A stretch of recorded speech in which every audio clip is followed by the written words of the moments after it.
A butterfly open its wings on one side of the planet and start a tsunami on the other side of the planet.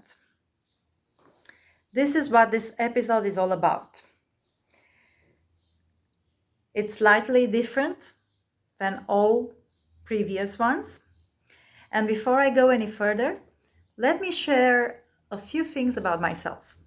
First of all, my name is Cristina Simincianu. I am an Art of Feminine Presence teacher, living and teaching in Bucharest, Romania. I always had a passion for self-development courses and pushing your boundaries beyond your comfort zone. And these days I am leading seminars for women in Bucharest, where I teach them how to get in touch with their body, with their feminine essence, so they become magnetic, irresistible, they are more visible, they are seen, heard, and inspire change everywhere they go. I got certified by Groover Seminars in summer 2014. I teach a method created by an Australian lady who nowadays lives in Denver, Colorado, Rachel Jane Groover. She's the best-selling author of the books Powerful and Feminine and Divine Breadcrumbs. Now, I am passionate and I put all my energy into leading these seminars for women. I'm passionate about empowering women, but I have to say that it hasn't always been this way. I guide women in my seminars through meditation, through feminine practices and practical psychology, but I didn't start this way. I didn't always lead seminars for women, and long before I even started meditating and thinking about teaching other women how to meditate, how to get in touch with their feminine essence, I was doing something completely different. I used to work as a financial planner with a huge international company. In 2010, I decided to end that activity and I took a break after a long period of work without a holiday. I took a break and decided to do all the things I postponed, all the things I didn't have time for because my main goal, the only priority was work. So in January 2010, I started taking salsa classes.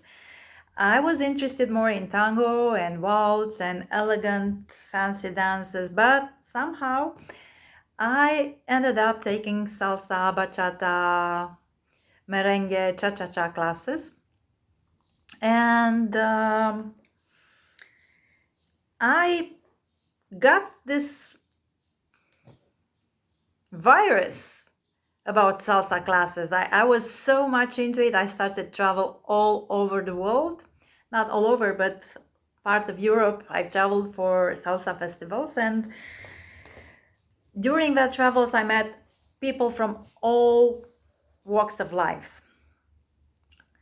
So in January 2010, I started taking dancing classes. In March 2010, I started photo reading, which is something completely different than the usual reading we learn at school. And in the second part of the year, I started traveling, started to visit places I wanted to visit in a long time. And later on, I started to draw and paint. I found out I am creative. I didn't know about myself that I'm a creative person. I couldn't see myself as a person with many talents, including painting. So somehow I've learned that I am, and I started doing that. My passion is for portraits, especially, and since then, I looked for ways to learn new things, discover new things, explore new things, and I took the time to do the things I love. And because I was so passionate about dancing, I started traveling internationally. I started to go to other countries for salsa events. And I met people from all countries, from various cultures, from different places, with different background, different ages, all colors, from all over the world, from Colombia to Japan, from Brazil to Netherlands, from Italy to France, UK, you name a country, I know somebody there who dances salsa, bachata, kizomba, cha-cha-cha, tango. So my passion for new things and dancing and exploring has opened different perspectives on life, brought me like different universes to my life, and I continue to travel, and I think my number one priority will be, or maybe not my number one, let's be honest. One of my priorities will be always to improve my dancing skills. I hope I can dance and will dance at 100 years old, as I didn't in my 20s. So I hope I will always be on the dance floor. So I'm making all this long introduction because I want to share the fact that my life somehow took me places where I had the chance and the privilege and honor to meet all sorts of people, which I'm happy I met, and made lots of friends from different places, different cultures, different education, different professions, and I had the privilege to learn from some of them. Being a passionate photo reader, I I looked for ways to develop new skills via photo reading. I started watching and following Paul Sheely's activity. Paul Sheely is the creator of photo reading, and finally met him in 2018. I think 2018, years later, after photo reading hundreds of books and getting addicted with learning strategies programs. I love learning strategies for the wide variety of courses that offers courses that you can do at home. And due to my life experience, due to my passions, due to my interests, as I open up my Facebook, my personal Facebook account back in 27 of May, I think, I found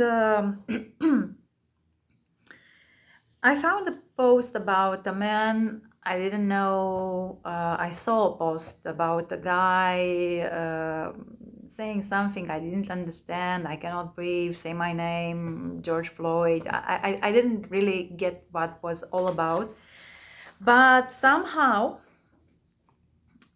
this story showed up in my newsfeed quite a lot from various people from different places of the world, people who didn't know each other, people from different backgrounds, and with different passion and interests. And because of the fact that it showed up quite often, and my newsfeed was practically flooded by articles, comments, posts about this guy, I started being curious, and I started asking questions, and it didn't take too long to see the video of the white man who took the life of the black man called George Floyd. And I must admit, I was in shock for quite a few days. I couldn't understand and process what happened. How is it possible in these days to see things like that, and even more learn that a lot more is going on, and we don't always see it recorded on camera and posted on social media. And I started following a bit the story. I started because of all of my friends, and some of them live in USA. Paul Shilley lives in Minneapolis.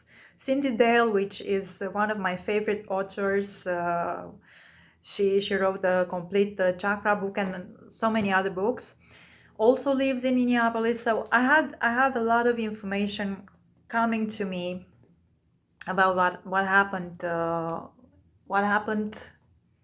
in Minneapolis, including what happened after. And if you at this point are wondering why am I talking about the death, the murder in plain sight of George Floyd, because you are in Romania and we don't have so many black people living here. We don't have people of color. We know they exist, but we are not like interacting with lots of people of color of here. You may be also wondering, what is the connection with conscious femininity? Why would you be interested in such a event, such a story? Why would you want to know? Why would you want to listen? Why would you care? So I'm gonna talk a bit in the following minutes, and I'm gonna explain myself. If you are still wondering why I'm talking about this, well, because first you might think it's not connected, but it is. I was watching immediately after Noah Trevor's YouTube video about the domino effect, and one of the things that struck me right away was, we are in this all together, and it's happening because somehow we are all connected. And you may think we are not connected, or you may think this cannot affect you, but I want to say that police brutality, abuse, and injustice, it's all over the place. And it happens worldwide, including here in Bucharest, in Romania, maybe not just in Bucharest, but all over Romania. And it happens for one reason. And listening to Noah Trevor's video made me realize that it only happens because there is something inside us which is not healed, which is not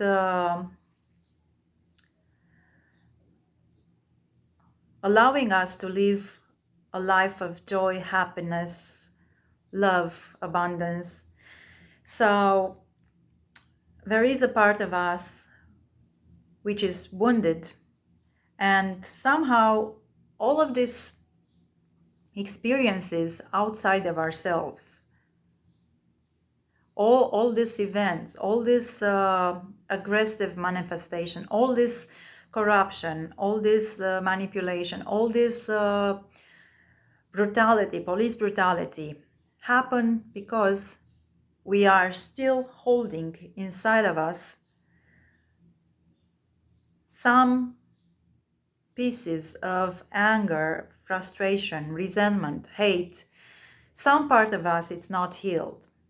And I want to talk especially about one event that happened maybe 1 month or 2 months before this George Floyd event. It happened in one village in Romania, and we were in an emergency state, as you know, that happened almost everywhere in the world. And in some village, a woman with a child has been caught with a bunch of wood under her arm. So under one arm she had a child. On the other arm she was carrying a load of branches fallen from the trees of a forest.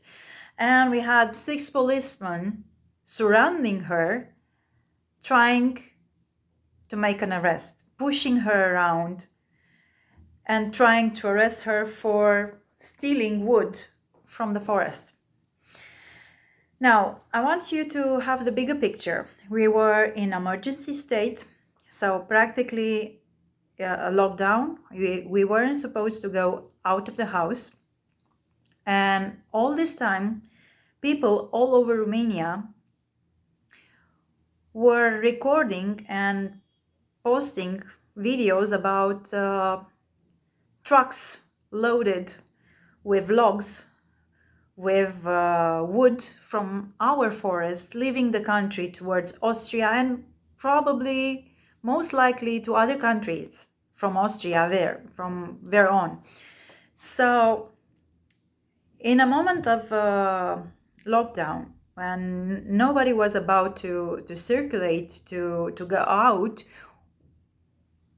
we saw trains, we saw trucks leaving the country, but the police captured the main thief. A woman trying to feed her baby was picking up wood from the forest, and she had the unfortune to be caught. So this happened in Romania, where in the countryside you still have to make a fire to cook a meal for your family. I was in shock to see how some men push a woman with a child in her arm to arrest her for picking up wood from the forest, while we have trucks of logs, trucks of wood, illegal wood, leaving the country, and nobody does anything. All this while we were supposed to stay in our houses, in our homes. So my point is, police brutality, injustice, corruption is everywhere. I don't want to discuss and I don't want to debate Black life matters over white life matters. This is not my point here. This is not what I am trying to discuss. I'm just trying to, I'm not trying, I will make a point immediately that all of this is happening because inside of us, in each and every one of us, there are some wounds that are not healed, that are not completely healed. Some of us are aware of that, some of us are not aware of that. And all this violence in various forms, in various degrees, show up in front of our lives because there is some sort of violence, some sort of conflict, some sort of resentment and hate and fury inside of us. And as long as we do not take the time to look at that part of ourself that is not healed, we will continue to see the same thing going on in various places, in every corner of the earth.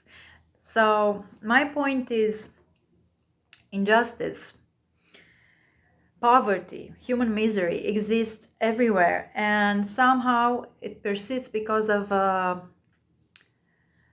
our fear to confront our deepest wounds, our fear to stay there with all that hurt us once.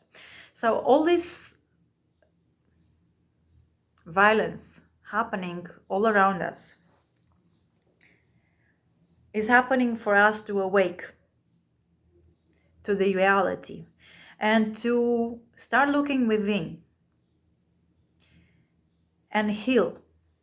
And please notice, I do not say save the world, change the world, do something about the world. No, I say start looking inside.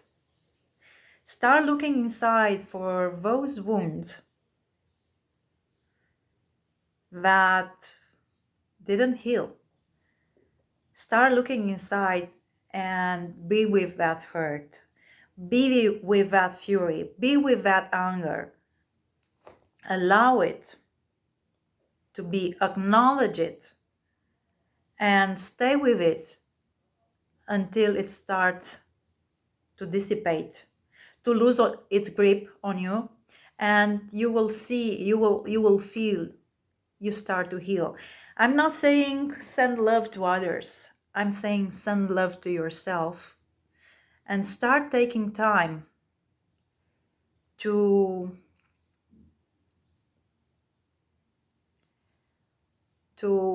guard your thoughts, to clean your garden, look into your garden, into your own garden, and take away whatever is not really feeding your soul. So my message today is to urge you to start looking within, start healing, start the process within yourself.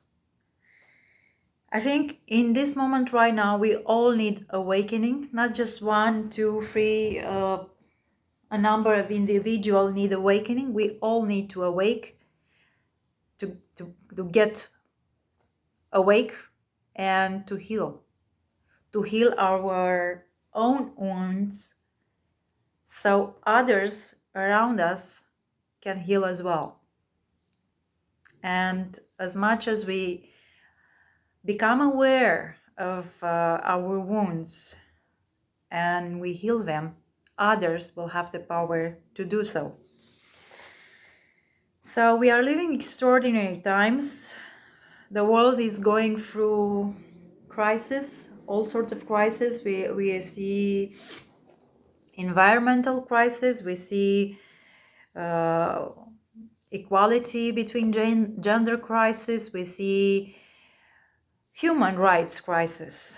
But we all can make a difference by starting to take the time to heal ourselves. I am leading a course which we will have some leading processes, some healing processes next month. If you feel like, if you are living in Bucharest and if you feel like joining us, please do. It is not like you need to come to my seminar to heal, but I urge you to drop what you are doing right now and start looking within and start healing your own anger, your own resentment, your own hate, your own wounds. As you heal yourself, others around you will start healing themselves. So if you want to join my seminar coming up next month, please visit artapresențefeminine.ro, www.artapresențefeminine.ro, and look for the section One Day Seminar, and you will find all the details right there, and you can register there. Thank you for following me. Thank you for listening me till the end. I hope to meet you soon. And please leave a comment below. I would love to hear your thoughts. I would love to see what you are thinking, how you are seeing what we're going on in the world right now. I will see you here soon. Take care.